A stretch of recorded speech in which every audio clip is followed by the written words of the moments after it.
The restaurant was alive with the low hum of conversation, the clinking of glasses, and the soft glow of golden light reflecting off polished wood. It was the kind of place where deals were made, anniversaries celebrated, and secrets sometimes whispered across linen-draped tables. But at table 12, tucked away near the window, Sophia sat quietly, her hands wrapped around a mug of coffee that had long since gone cold. She looked out at the city lights, her mind 1,000 miles away, her posture composed but her eyes betraying a fatigue that only those who have carried too much for too long could recognize. Sophia had never intended to be here tonight. She'd picked up an extra shift at the restaurant, not because she wanted to, but because she had to. Rent was due in 3 days, her son's school trip needed paying for, and the car had started making that worrying noise again. She'd learned to juggle these worries with a kind of practiced grace, never letting them show on her face, at least not when customers were watching. But tonight, as the clock edged past 10 and the crowd thinned, she allowed herself a moment to simply sit, to breathe, to be more than just the efficient, smiling server everyone expected. She didn't notice Michael at first. He was the kind of man who could blend into a crowd when he wanted to, despite the quiet authority he carried. Tall, with a presence that seemed to draw attention without demanding it, Michael was the CEO of a tech company that had recently made headlines for its rapid growth and unconventional leadership style. He was here tonight for a late dinner with a few colleagues, a rare outing that he'd almost canceled after a long day of back-to-back meetings.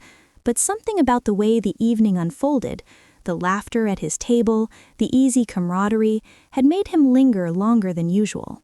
As he glanced around the room, his gaze landed on Sophia. There was something about her stillness, the way she seemed both present and far away, that caught his attention. He watched as she tucked a stray strand of hair behind her ear, her fingers trembling just slightly. He wondered what story lay behind those tired eyes, what burdens she carried that made her seem older than her years. Michael was not the type to intrude on strangers, but tonight curiosity nudged him forward. He excused himself from his table, murmuring something about needing a breath of fresh air, and made his way toward the window where Sophia sat. As he approached, he noticed the way she straightened her posture, the practiced smile she summoned as she realized someone was coming her way. "Long night?" he asked, his voice gentle, almost apologetic. Sophia looked up, surprised to see someone standing at her table. She recognized him instantly. Everyone in the restaurant did. Michael's face had been on the cover of business magazines, his name whispered in awe by the staff whenever he dined here. She felt a flush of embarrassment, suddenly aware of the circles under her eyes, the frayed cuff of her sleeve. "I suppose you could say that," she replied, her tone polite but guarded. "Can I get you anything?" Michael shook his head. "No, thank you. I just noticed you looked like you could use a break. Mind if I sit for a moment?" Sophia hesitated. She wasn't sure what the protocol was for this kind of situation. Was she allowed to say no to the CEO? Would it seem rude? But something in his expression, an openness, a lack of judgment, made her nod. "Of course," she said quietly, gesturing to the empty chair across from her. Michael sat, folding his hands on the table. For a moment, neither of them spoke. The silence was comfortable, not awkward, and Sophia found herself relaxing just a little. "You know," Michael began, "I used to work nights too. Not in a place like this, but at a warehouse. I remember what it felt like to watch the clock and wonder if I'd make rent that month." Sophia blinked, surprised by his candor. She'd always assumed people like Michael had never known struggle, that their lives had been a straight line to success. She studied his face, searching for any sign of insincerity, but found none. "It's not easy," she admitted, her voice barely above a whisper, "but you do what you have to do." Michael nodded.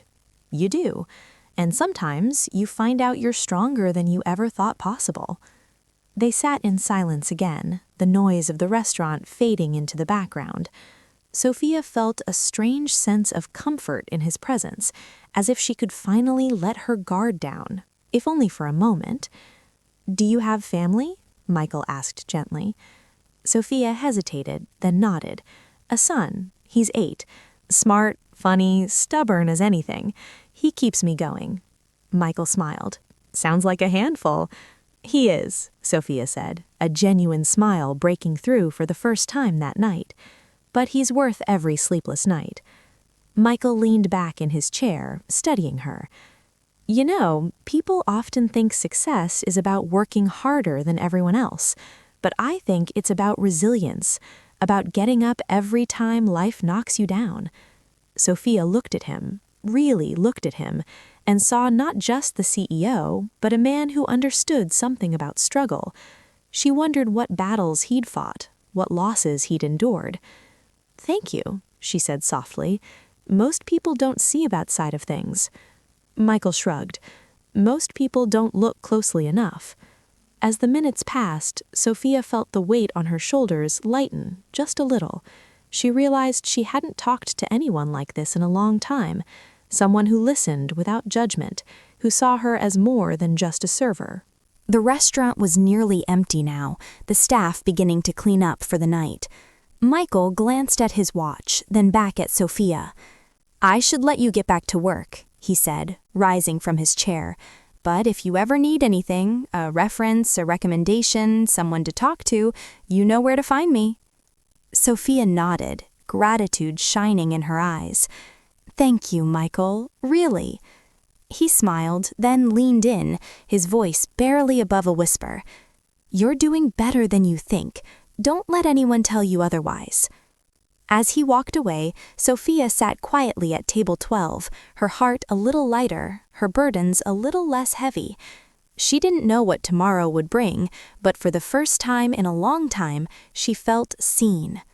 Sophia lingered at table 12 for a moment longer, letting Michael's words echo in her mind. The restaurant's lights were dimming, and the last of the customers filtered out, laughter and goodbyes trailing behind them. She stood, stretching her tired legs, and began clearing the table, her movements slower than usual. There was a strange energy in her chest, a mix of hope and disbelief. She'd spoken to Michael, the Michael, and he'd seen her, not just as a server, but as a person. It felt like a small miracle. As she gathered the empty cups and wiped down the table, her phone buzzed in her apron pocket. She glanced at the screen. A message from her babysitter, Mrs. Alvarez. "All good here. Ethan's asleep. Hope your shift's almost over."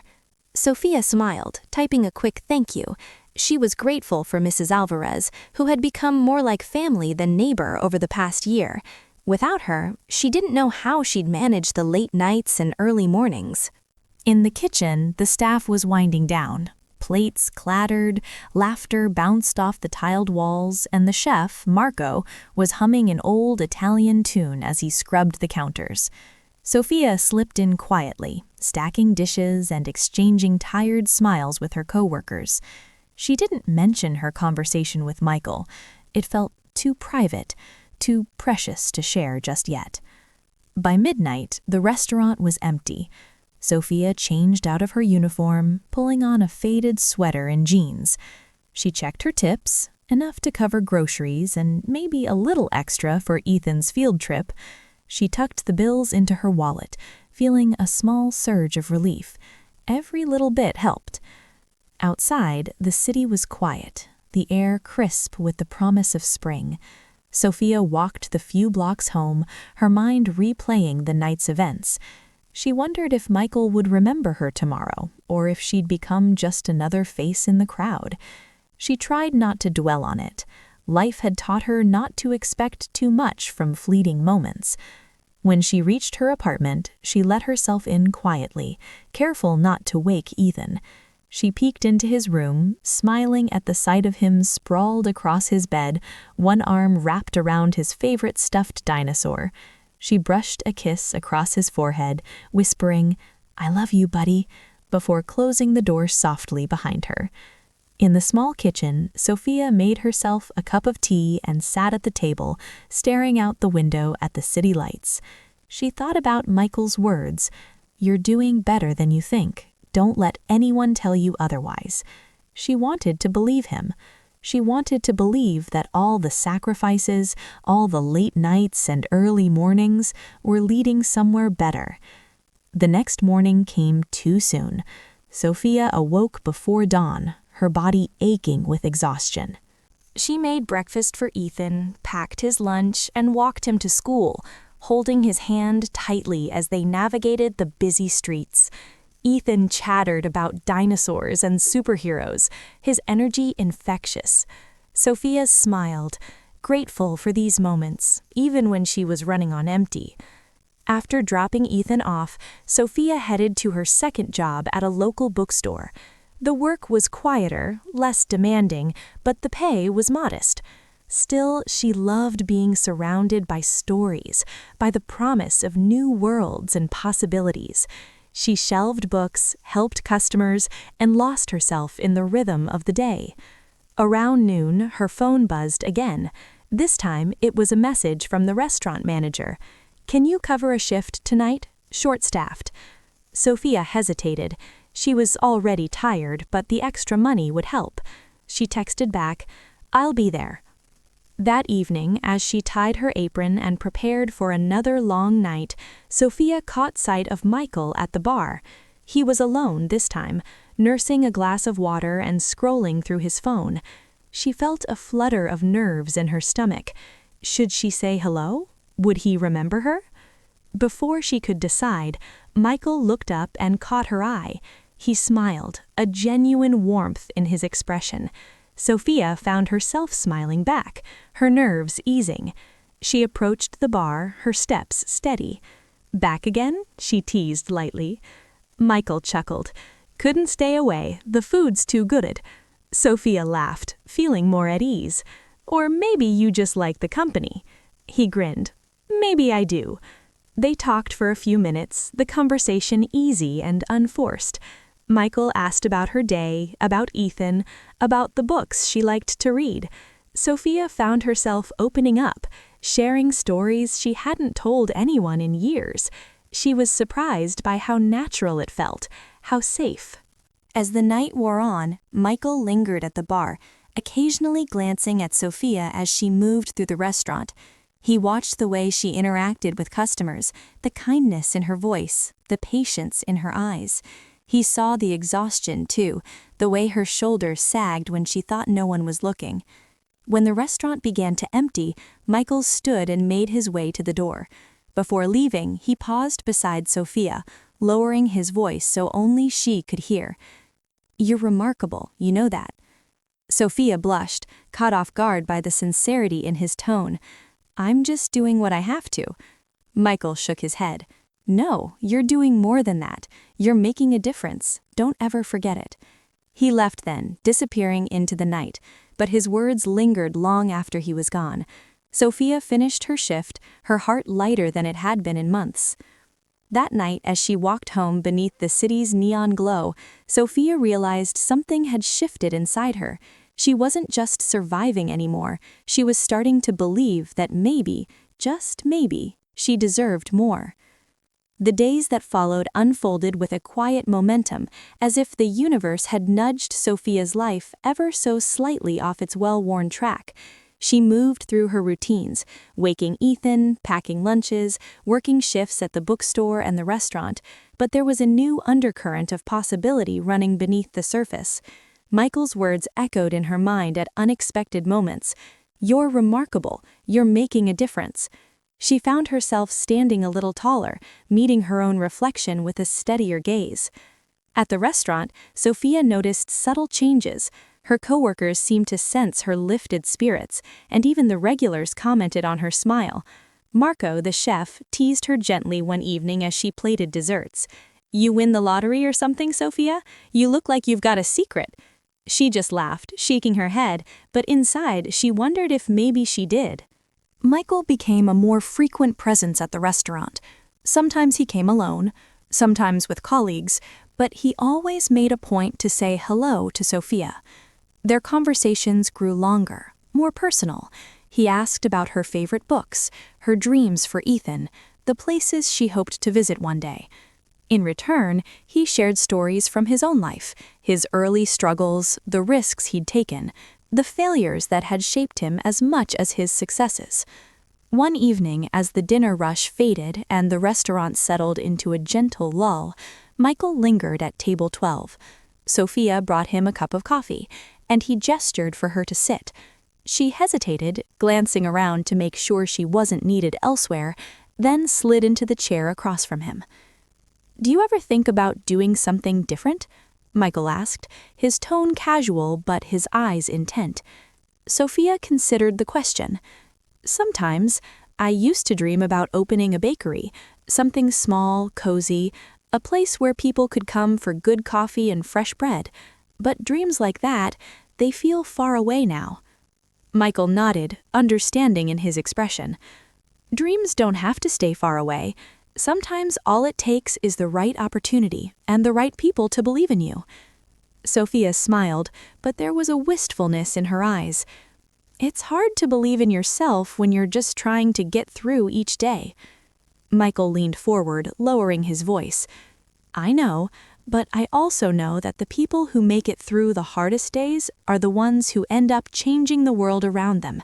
You have something special, Sophia. Don't let anyone convince you otherwise." Their conversation was interrupted by a commotion near the entrance. A customer had slipped on a wet patch of floor, and Sophia sprang into action, her instincts taking over. She knelt beside the woman, checking for injuries, her voice calm and reassuring. Michael watched as Sophia comforted the customer, her composure unwavering, even as the woman's husband grew agitated. Within minutes, Sophia had the situation under control. She offered the couple complimentary desserts and arranged for a cab to take them home. The woman, still shaken but grateful, squeezed Sophia's hand before leaving. "Thank you," she whispered. "You're an angel." As Sophia returned to table 12, Michael was waiting, admiration clear in his eyes. "You handled that beautifully." Sophia shrugged, a little embarrassed. "It's just part of the job." "No," said Michael firmly, "it's not. Most people would have panicked or called for the manager. You took charge. You made them feel safe. That's leadership, Sophia." She looked at him, surprised by the intensity of his praise. "I've never thought of myself as a leader." "Maybe it's time you did," Michael replied. The rest of the evening passed in a blur. Sophia finished her shift, her mind replaying Michael's words.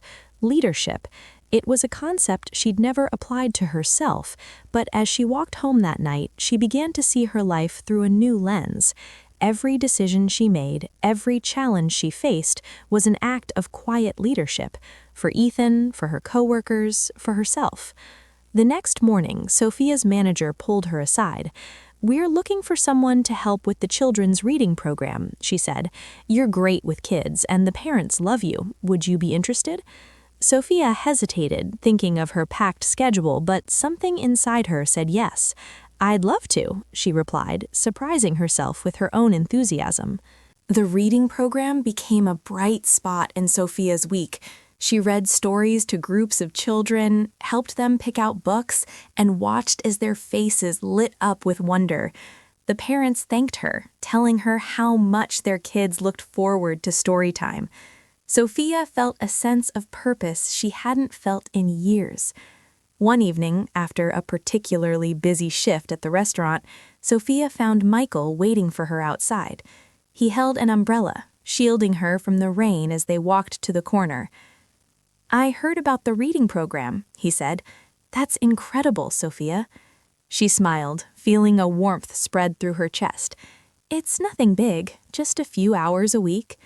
"It's more than that," Michael insisted. "You're making a difference, not just for Ethan, but for all those kids." They walked in silence for a moment, the rain pattering softly around them. Sophia glanced at Michael, her heart pounding. "Why do you care so much?" she asked quietly. Michael stopped, turning to face her. "Because I see you, Sophia. I see how hard you work, how much you give, and I know what it's like to feel invisible. No one should have to go through life feeling unseen." Sophia looked away, blinking back tears. "Thank you," she whispered. Michael reached out, gently squeezing her hand. "You're not alone, Sophia. Not anymore." As they stood together beneath the city lights, Sophia realized that maybe, just maybe, she was starting to believe him. The weeks slipped by, each one a little brighter than the last. Sophia's world, once defined by exhaustion and quiet desperation, began to open in unexpected ways. She found herself looking forward to the bookstore's reading program, where children gathered around her, their eyes wide with anticipation as she brought stories to life. She cherished the moments with Ethan, noticing how he seemed lighter, too, how his laughter came more easily, how he hugged her a little tighter at night. Even at the restaurant, Sophia felt a shift. She was no longer just a face behind the counter. She was someone people remembered, someone they greeted by name. Michael's presence became a steady thread woven through her days. Sometimes he stopped by the restaurant for a late dinner. Sometimes he'd appear at the bookstore, browsing the shelves with a thoughtful expression. He never intruded, never demanded her attention, but when their paths crossed, he always made her feel like she was the only person in the room. Their conversations deepened, moving beyond small talk to dreams and regrets, hopes and fears. Sophia found herself confiding in him, sharing stories she'd never told anyone else about her childhood, her marriage, the loneliness that sometimes crept in after Ethan was asleep. One evening, as the city buzzed with the energy of spring, Michael invited Sophia and Ethan to a community event his company was sponsoring. It was a family-friendly affair, with food trucks, games, and live music in the park. Sophia hesitated at first, unsure if she belonged in Michael's world, but Ethan's excitement was contagious. They arrived to find the park transformed, lanterns strung between trees, laughter and music filling the air. Michael greeted them with a warm smile, introducing Ethan to his colleagues and making sure Sophia felt at ease. As the sun set, Michael led them to a quiet spot beneath a canopy of lights. He knelt beside Ethan, listening intently as the boy described his latest dinosaur discovery, then turned to Sophia, his expression earnest. "You know, I've been thinking about what you said about your dream of opening a bakery." Sophia laughed softly, shaking her head. "It's just a dream, something I think about when things get hard." Michael's gaze was steady. "Dreams matter, Sophia. They're what keep us moving forward. And sometimes, with the right support, they can become reality." She looked at him, uncertainty flickering in her eyes. "I wouldn't even know where to start." "That's the thing," Michael replied. "You don't have to do it alone. I'd like to help, if you'll let me. Not as a handout, but as a partner. I believe in you, Sophia. I believe in what you can build." Sophia's breath caught. For a moment, she was speechless, the weight of his words settling over her like a warm blanket. She thought of all the times she'd told herself to settle, to be grateful for what she had, to stop reaching for more. But here was someone who saw her potential, who wanted to help her reach it, not out of pity, but out of genuine respect. Tears pricked her eyes, but she blinked them away, a smile breaking through. "I don't know what to say." "Say yes," said Michael softly. "Say you'll think about it." She nodded, her heart pounding. "I'll think about it." The weeks that followed were a whirlwind. Michael introduced Sophia to a network of small business owners, helped her draft a business plan, and connected her with a mentor who had once started with nothing but a dream and a recipe box. Sophia worked late into the night after her shifts, researching, planning, sketching out ideas for her bakery. Ethan became her biggest cheerleader, drawing pictures of cakes and cookies, suggesting names for the shop. There were setbacks, of course. The bank was hesitant at first, and Sophia's savings were meager.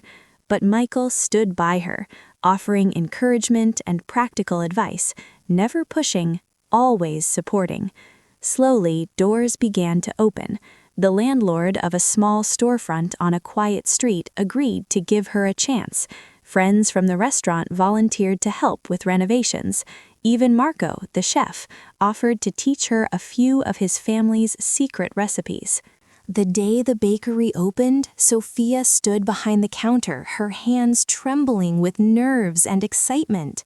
The space was small but warm, filled with the scent of fresh bread and cinnamon. Ethan wore a chef's hat, proudly handing out samples to the first customers. Michael arrived early, carrying a bouquet of wildflowers and a smile that made Sophia's heart skip. As the morning rush began, Sophia looked around at the bustling shop, at Ethan's beaming face, at Michael's quiet pride. She realized that her life had changed, not because the day the bakery opened, Sophia stood behind the counter, her hands trembling with nerves and excitement. The space was small but warm, filled with the scent of fresh bread and cinnamon. Ethan wore a chef's hat, proudly handing out samples to the first customers. Michael arrived early, carrying a bouquet of wildflowers and a smile that made Sophia's heart skip. As the morning rush began, Sophia looked around at the bustling shop, at Ethan's beaming face, at Michael's quiet pride. She realized that her life had changed, not because someone had rescued her, but because someone had believed in her enough to help her rescue herself.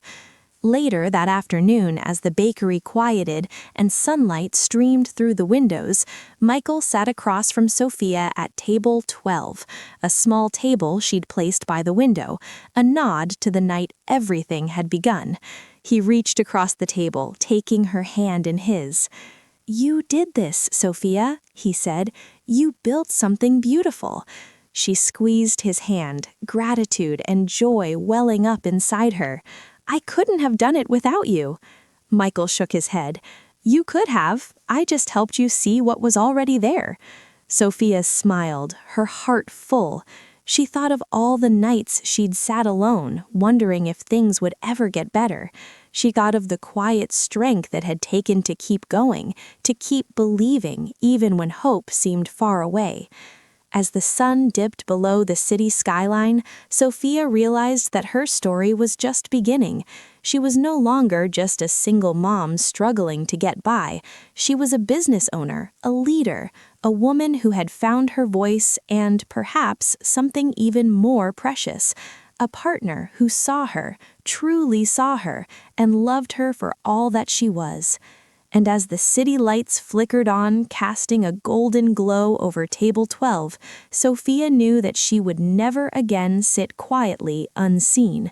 She had found her place, her purpose, and her people, and for the first time in a long time, she was exactly where she was meant to be.